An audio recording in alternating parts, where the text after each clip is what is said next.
मंच पर उपस्थित हमारे संगठन महामंत्री आदरणीय रामलाल जी, दिल्ली प्रदेश भारतीय जनता पार्टी के अध्यक्ष आदरणीय विजेंद्र जी,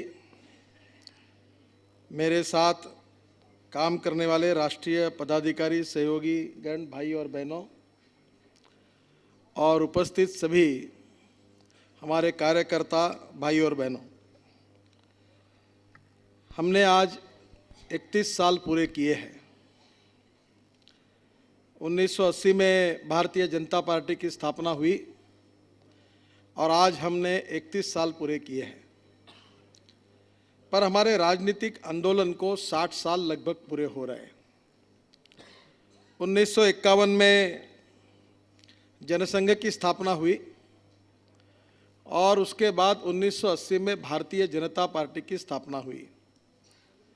भारतीय जनता पार्टी के 31 साल और जनसंघ की स्थापना से अगर विचार किया तो पूरे होने वाले 60 साल, ये हमारे देश के राष्ट्रवादी आंदोलन का एक जीता जागता इतिहास है।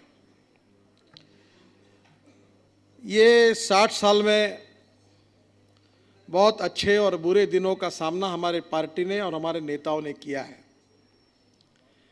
कभी प्रकाश था, कभी अंधकार था, कभी विजय था, कभी पराजय था। अनेक प्रकार के प्रश्न और समस्याएं आह्वान के रूप में खड़ी थी। कभी पार्टी के शीर्षस्थ नेताओं को जेल के अंदर बंद किया गया था और ये कहा गया कि अब ये पार्टी समाप्त हो गई। जब भारतीय जनता पार्टी के पहले ही चुनाव में हमें 2 केवल लोकसभा की सीट मिली, तब बड़े विनोद के साथ कहने लगा कि अटल जी, अडवाणी जी, हम 2 और हमारे 2। ये भी व्यंग हमारे ऊपर किया गया। अखबारों ने, पत्रकारों ने, चिंतकों ने ऐसा लिखना शुरू किया था कि हिंदुस्तान के राजनीति में अब इस पार्टी को कोई रिलेवेंस नहीं है, ये पार्टी समाप्त हुई है। इन सब परिस्थितियों के बावजूद आज हम एक मजबूत राजनीतिक पार्टी के रूप में उभर कर आए हैं। इस देश में चाहे लोग हमें पसंद करें या ना करें, either they like it may not like it, पर भारतीय जनता पार्टी का विचार किए बिना भारत की राजनीति आगे जा नहीं सकती। ये शक्ति, ये ताकत भारतीय जनता पार्टी ने हासिल की है। 8 राज्यों में हमारी सरकार है और मेरा विश्वास है कि आने वाले 5 राज्यों के चुनाव में से और एक राज्य इसमें निश्चित रूप से ऐड होने वाला है। भारतीय जनता पार्टी को पहले कहा जा रहा था कि ये उत्तर की पार्टी है, तो आज दक्षिण में भी हमारा राज्य है। हम लगातार निरंतर प्रगति कर रहे हैं। ये हमारा जो राजनीतिक प्रवास रहा है, ये जो प्रगति का आलेख है, ये आलेख ये निश्चित रूप से हमारे लिए बहुत प्रेरणादायी है। डॉक्टर श्यामा प्रसाद मुखर्जी जी ने केंद्रीय मंत्रिमंडल से अपना इस्तीफा देकर जब जनसंघ की स्थापना की, शायद ये राजनीति में एक विरला उदाहरण होगा कि जो मंत्री पद था वो त्याग कर जिस पार्टी के संभावना के बारे में मन में संशय अनेक लोगों के मन में, उस सत्ता को छोड़कर उस पार्टी की शुरुआत करने का काम श्यामा प्रसाद मुखर्जी ने किया। उन्होंने ये नहीं सोचा कि मुझे मेरा मंत्री पद कायम रहे या नहीं रहेगा, सत्ता मिलेगी या नहीं मिलेगी। उन्होंने जब इस जनसंघ की स्थापना की, उसके पीछे विशुद्ध राष्ट्रवाद ये उनकी प्रेरणा थी। कांग्रेस और नेहरू जी के नीतियों के कारण कश्मीर की समस्या आज भी हमारे सामने बड़े गंभीर रूप से खड़ी है। अगर डॉक्टर श्यामा प्रसाद मुखर्जी का अगर सुना जाता तो आज कश्मीर की समस्या कभी हमारे सामने नहीं रहती। एक ने ऐसी अनेक समस्या आई, पर डॉक्टर श्यामा प्रसाद मुखर्जी ने हमारे राष्ट्रवादी विचारों के आधार पर जनसंघ के विचारों को एक दिशा दी। पंडित दीनदयाल उपाध्याय जी ने उस विचार को आगे ले जाकर भारतीय जनसंघ को नया आर्थिक चिंतन दिया, नया सामाजिक चिंतन दिया, और उस चिंतन का आधार था सामाजिक आर्थिक विषमता से मुक्त हिंदुस्तान। ये वाक्य बहुत सीधा और सिंपल है, पर सामाजिक और आर्थिक विषमता क्या है और उससे मुक्त समाज क्या है, ये हमको सोचना होगा। जाति, जातीयवाद, छुआछूत, अस्पृश्यता हम समाज से नष्ट करेंगे। और कोई भी व्यक्ति जो होता है वो उसके जात से बड़ा नहीं होता, उसके कार्य और कर्तृत्व से बड़ा होता है। इस बात पर उन्होंने जोर दिया और उन्होंने ये बात कही कि हम जो ये विषमता है, जो आर्थिक विषमता हम देख रहे हैं, सामाजिक विषमता देख रहे हैं, इसको हम समाप्त करेंगे और भारतीय समाज को भारतीय मूल्याधिष्ठित राजनीति के आधार पर हम इस समाज को इस प्रकार से बनाएंगे कि जो समाज सामाजिक और आर्थिक विषमता से मुक्त होगा। पंडित जी ने इसी विचारों के आधार पर अंत्योदय का विचार हम सबको दिया कि समाज में जो शोषित है, पीड़ित है, दलित है, असहाय है, जो सामाजिक, आर्थिक, शैक्षणिक दृष्टि से पिछड़े हुए हैं, आज भी समाज से जो सम्मान से जी नहीं सकते, उन गरीबों को, वो शोषित पीड़ित लोगों को हम भगवान माने। जिनके पास रहने खाने के लिए रोटी नहीं है, रहने के लिए मकान नहीं है, शरीर पर कपड़ा नहीं है, उनको हम भगवान माने और उनकी हम निरंतर सेवा करते रहे। जिस दिन उनकी सेवा पूरी होगी उस दिन हमारा सही में उनको रोटी, कपड़ा और मकान मिलेगा, उस दिन हमारी सेवा पूरी होगी, ऐसा हम समझेंगे और तब तक हम निरंतर कार्य करते रहेंगे। यह बात पंडित जी ने अपने जीवन में दी। एक बात और अच्छी तरह से हमने याद रखना चाहिए कि पंडित जी के इस विचार को स्वर्गीय श्रद्धेय नानाजी देशमुख जी ने अपने जीवन में उतार कर दिखाया। मैं तो आप सब कार्यकर्ताओं को प्रार्थना करूंगा कि आप एक बार चित्रकूट में जाइए और नानाजी ने जो पंडित दीनदयाल उपाध्याय जी का विचार था उससे प्रेरणा लेकर दीनदयाल शोध संस्थान की स्थापना की और विचार केवल भाषणों तक नहीं रहा, तो नानाजी ने अपने प्रयासों से, अपने कार्यों से हजारों गांवों के गरीब लोगों के जीवन को बदल दिया।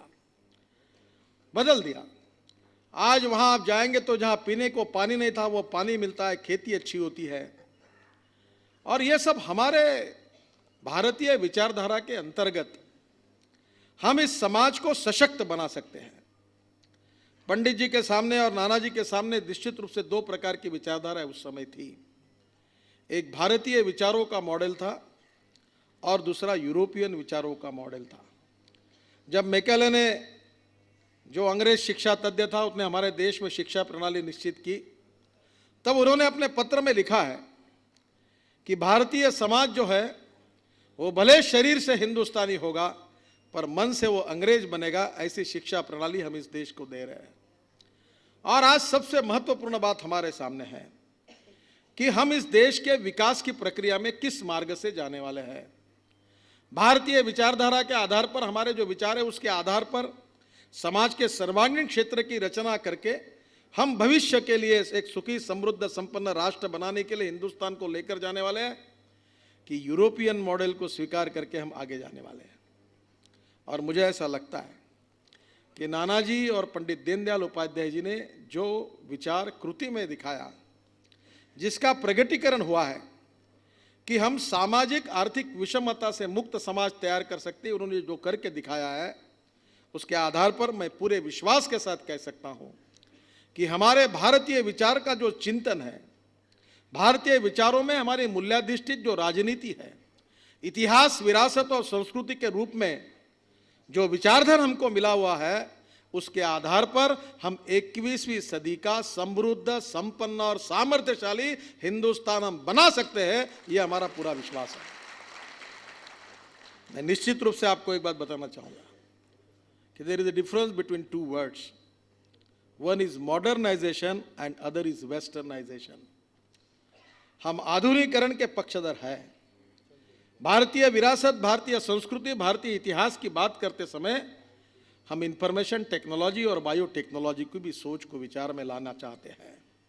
जो अच्छा होगा उसको स्वीकारना चाहते हैं, जो अच्छाई है उसको हम अपनाना चाहते हैं, क्योंकि जो उद्दिष्ट हमने तय किया उसके तरफ जाते समय अगर हमको ऐसा लगता है कि समय के अनुसार जो बेसिक स्पिरिट है उससे कोई बदल नहीं हो सकता, पर उसके साथ उसके माध्यमों में, मीडिया में बदल हो सकता है, और उसको लेकर अगर हम आगे जाने की बात करते तो उसमें कोई गलत बात नहीं है। आपको पता होगा कि सुप्रीम कोर्ट में एक बहुत बड़ी केस चली थी, केशवानंद भारती की केस, जो हिंदुस्तान के संविधान को लेकर चल रही थी। और उस केस में सुप्रीम कोर्ट ने बहुत ऐतिहासिक निर्णय दिया है। उन्होंने कहा है कि silent feature of the constitution कभी चेंज नहीं हो सकते। स्पिरिट जो होता है विचारों के अंदर में, वो कभी बदल नहीं सकता, जो भय, भूख और आतंक से मुक्त है।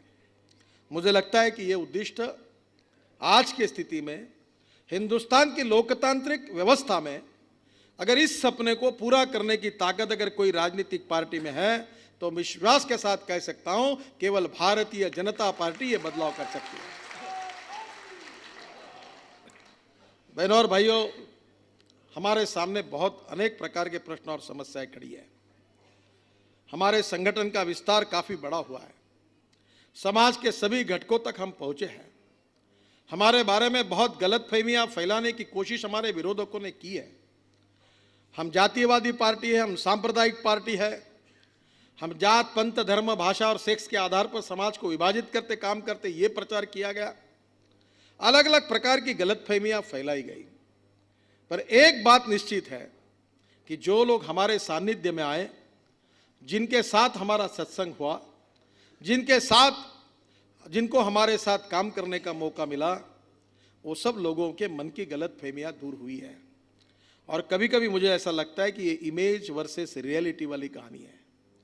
जो प्रतिमा हमारी बनाई गई है, और अभी भी कुछ अखबार वाले जब कभी मुझे मिलते, इंटरव्यू में मिलते, तो ऐसे ही सवाल पूछते, मुझे हंसी आती है। मुझे पूछते आपको किसने अपॉइंट किया, आप किसकी सलाह पर चलते हैं। जो मुझे 20 साल से नज़दीक से देखते हैं उनको मालूम है कि मैं किसी की बात मानकर चलता नहीं, ना मैंने कभी किसी की बात सुनकर मैं चला हूँ। पर मेरा अभिमान इस बात का है कि मैंने जिस संस्था में काम किया वो संस्था लोकतंत्र में विश्वास रखकर सबसे अच्छी संस्था करके काम कर रही है। लोगों को विश्वास